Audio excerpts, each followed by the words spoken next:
Namatay na siya. Itim na yung bibig. Itim na lahat siya. Pinuhay ko, Lord. Yung tumawag ako, Lord, ipaubaya mo muna sa akin. Sariwakwakan na! Gandang araw po sa ating lahat po. Binalikan po natin sila, ano po ulit pangalan niya na? Nakakalimutan ko yung pangalan niyo. Catalina. Si Nanay Catalina, saka si, ano po ulit? Alexis. Si Alexis. Ayan po. Bagong gising lang po ba siya ngayon? Ang panggigising. Gising lang ba? Kamusta naman po yung ano niya na, yung naging buhay niyo nung simula nung na-video po? Ang daming pasok ako. Hindi naman, sariwakwak na tuloy tawag nila sa akin. May mga nagbibigay naman po sa inyo? Meron nito nga, pumunta si Doktora. Kaalis lang. Sabi nagulat ako. Ay, kalis niyo lang po? Kaalis lang, muntik kayo nag-meet dito. Opo. Ni-pray over pa niya. Kaya sabi ko, Doktora, hinahanap kita kako doon sa munisipyo nung nakaraang linggo. Nung kailangan ko talaga ang financial problem. Yung kung talaga at wala ang pumasahe pupunta sa Oslam. Kayo po? Ba't ano pong gagawin niyo sa Oslam? Mapa-x-ray. Papa-x-ray ako. Ay, kayo po? Ba't po? Pina-x-ray. Bumagsak kasi ako noon, tapos dinextrose ako. Ba't bumagsak po kayo? Mahina siguro ako na kuwan. Ngayon na dinextrose ako, tapos nilagyan ako. May in-inject sila sa akin. Nilagnat kasi ako noon. Sir, at pero ngayon okay na po kayo, Nay? medyo okay na, pero hindi pa ako nakapagpa-x-ray. Pupunta pa lang ako sa Miyerkules siguro. Libre naman sabi nila dun sa munisipyo. Dalhin ko lang daw yung PhilHealth. Kumain naman na po yung si Alexis? Papakainin ko na nga sana ngayon. So, pwede yun po pakainin. Mamaya na, kahirap pakainin. Sobrang 2 hours. 2 hours po? Pinapakain? Konti lang na kuha, mga ilang kutsara lang na kanin yun. Pagka nagmamadali ako at marami akong ginagawa, gatas na lang muna. Gatas. Pagka naipupuntahan ako, ganun. Hindi ko maiwan-iwan. Gabi lang talagang ayos ang kain niya dahil wala akong pupuntahan. Gabi talaga marami siyang makain sa gabi. Yung di ba sabi niyo may nag-aahente kayo ng pakwan? Nabenta niyo po yung pakwan niyo? Ay, babalikan pa. Babalikan pa yung pakwan at may unang kausap yung kwan. Asan po ba yung mga pakwan? Balante. Balante? Kaya pala nag-aarap kami dyan, wala. Bibili sana kami. Plano ko magtinda, sir, kaya lang baka hindi rin ako makakuan. Gusto ko dadalhin ko yan kako. Mahirap na. Iiwan daw niya kami sa highway ni mister ko. Kaming dalawa. Dalawa pa kayo? Sabi ko, kawawa naman kako. Dadalhin ko naman sa highway. Kung may pagkakataon na mabigyan kayo ng blessings, gusto niyo magtindahan na lang kayo dito? Sa harap niyo? Ay talaga yun ang pangarap ko. Yung kaming dalawa dito. Lang, yung ang gusto ko paninda kasi mga bawang, mga fruits ba? Fruits? Oo, ayaw niyo po mga tindahan, grocery, ganun? O yun talaga yung gusto niyo? Yung mga fruits? Mga bawang, sibuyas, ganun yung... Dito lang po sa harap niya? Sa bayan, fruits ako, ayun na yung karatula ko, ayun, fruits dealer ako. Dati, anything, surrender ko na, hindi ko makayang makuha yung license. Ngayon, gusto ko yung dito lang para makasama ako siya. At hindi ko na malayuan. Saglit ako aalis. Puno ng langgam na yan. Nilalanggam po siya, no? Nilalanggam, kawawa. Kaya ang dami pa, nasugat-sugat na yung kanya. Ayaw Sabi ko, ang mga kilikili niya, puro mga sugat, kagat ng langgam yan lahat. Pagdating ko, puro langgam na siya. May nagpapabot ng sa atin, nebulizer. Nebulizer po, may nagbigay po. Bumili po kami kanina. Ay, salamat. Ayan, yung hiniram ko, balik ko na. Ito na yun. Ay! Okay lang po, may nagtatandok naman sa amin. Yan na eh. Alam niyo naman po gamitin ito, no? Oo, yun na yung Ano pong gusto niyo sabihin sa nagbigay ng Ay, maraming salamat po sa nagbigay nitong nebulizer. Hindi man ako makaganti sa inyo, Diyos na lang ang bahalang magbalik sa inyo, siksik, liglig, umaapaw pa ang kapalit. Salamat po. Ano po? Ayan, bag ko.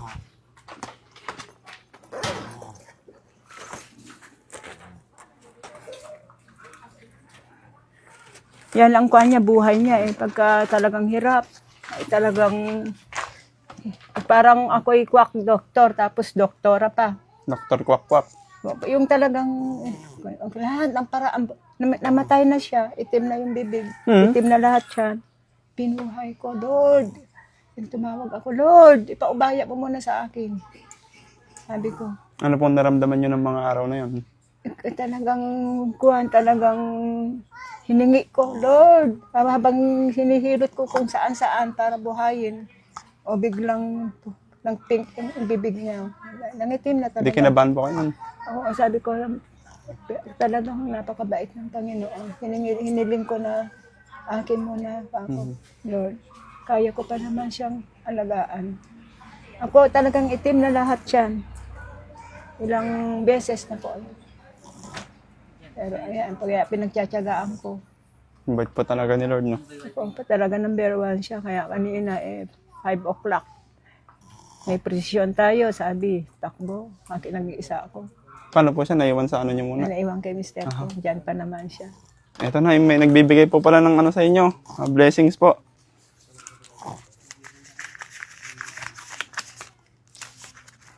Ito. 1, 2,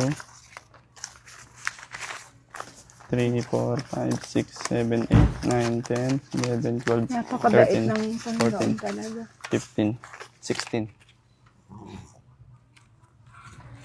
Yan po, baka hindi lang po yan, Nay. Kasi may mga nag-chat po sa akin na magbibigay pa daw po. Sana magbigay po sila. Opo, kasi may hiling ako sa mga kamag-anak. Nang wala na silang chat. Kumustahan kami, mamaya wala nang... Nung nasabi kong manghiram, wala nang... Hindi na nagparamdam. Sabi ko, mas buti pa yung ibang tao. Akala kasi nila, masarap na yung buhay ko dahil tapos nga ako sa pag-aaral. Akala nila nagbibiro lang ako.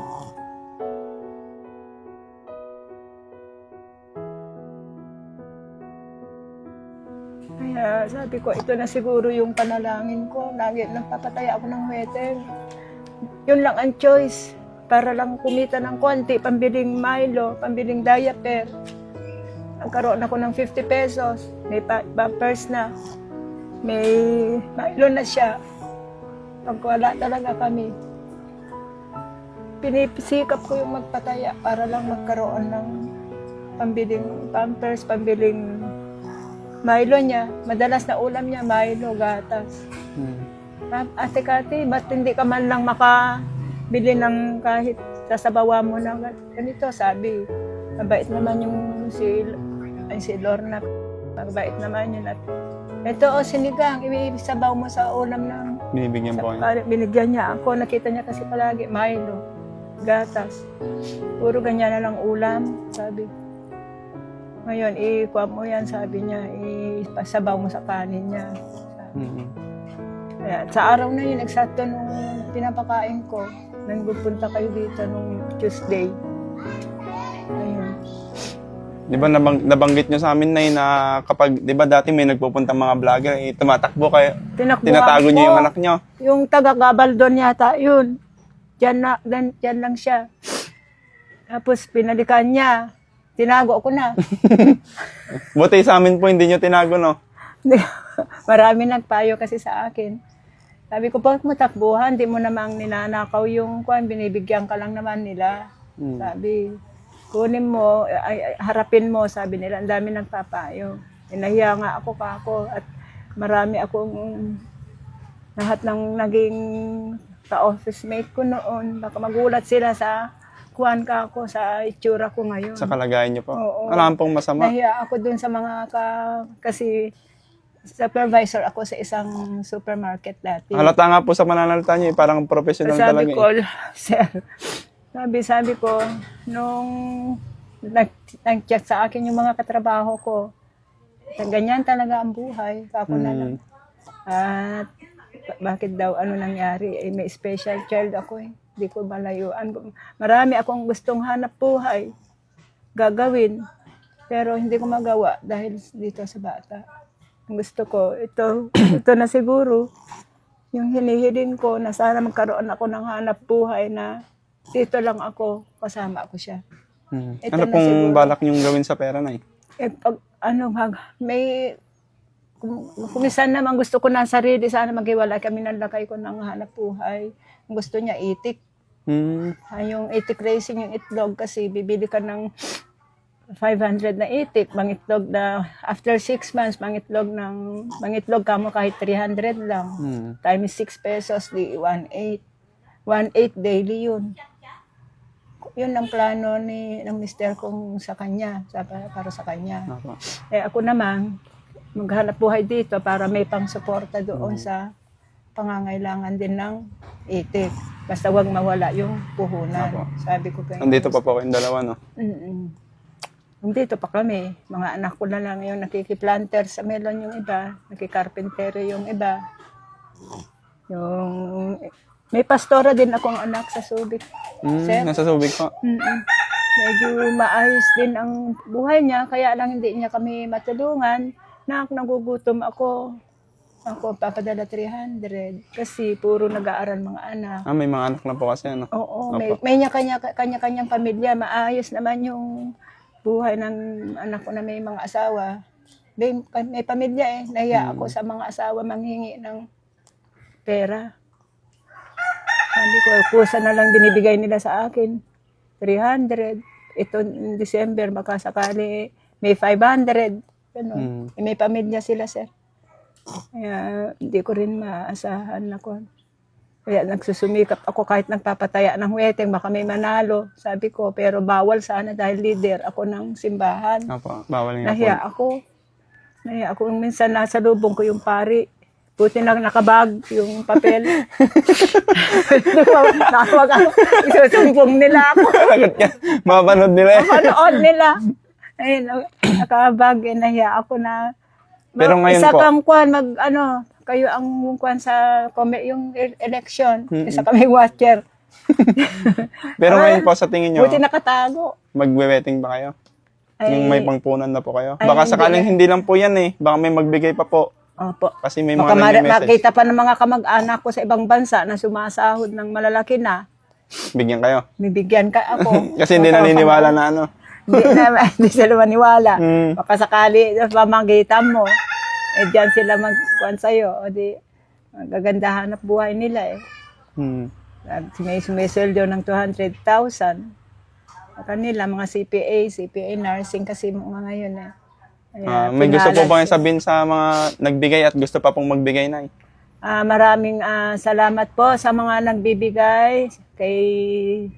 I-mention kung pangalan na nagbigay dito. Kayo po, ayos naman po kung gusto niya. Kung baka ayaw niya naman ma-mention. Sige, wag na po. Ako ay nagpapasalamat sa mga bukas ang puso na handang tumulong sa aking anak at sa akin. Maraming salamat po at anuman ang inyong ipagkaloob sa amin na tulong ay aking tatanggapin at hindi man ako makaganti sa inyo, Diyos na ang bahalang magbalik sa inyo. Yun ang tinatawag nilang siksik, liglig at umaapaw pa ang biyayang darating sa inyo. Salamat po. Maraming salamat po sa mga nagbigay ng tulong kila Nanay Catalina at Alexis po. Sana po mas marami pa po kayong matulungan na katulad po nila nanay na lumalaban ng patas sa buhay. Opo. Nagwe-wedding. Nakapulot Joke pa lang, joke ako lang ng po. pera, Kailan po? cellphone, binabalik ko yan. Hindi ko kaya gusto ko talaga yung malinis na pamumuhay ba na ayaw ko pakainin mga anak ko na galing sa hindi maayos na buhay. Kahit naghihirap. Kaya sabi yung pinulot ko cellphone niya sabi Sa'yo na yan kahit ganyan pala lang sila sabi, hindi pala sila sabi. masamang tao. Oo. Kaya binalik ko taga rito lang din. Mga 18,000 daw yung cellphone. Binalik namin. Kaya kasi si Lord ang yung iniisip ko. Lahat ng kilos natin, Panginoon talaga ang maski itago mo, nandiyan siya, makikita niya lahat. Salamat kay Sir Sariwakwak sa pamamagitan niya, ito na siguro yung hiling ko na tuwing maglalakad ako papunta magtataya ng wedding. Sabi ko, sana meron akong hanap buhay sa bahay, nakasama ko yung anak ko, pagod na ako, Lord, hindi ako dapat 3 beses siyang wedding na yan Pagka Sunday lang yun, hindi ako sa simbahan.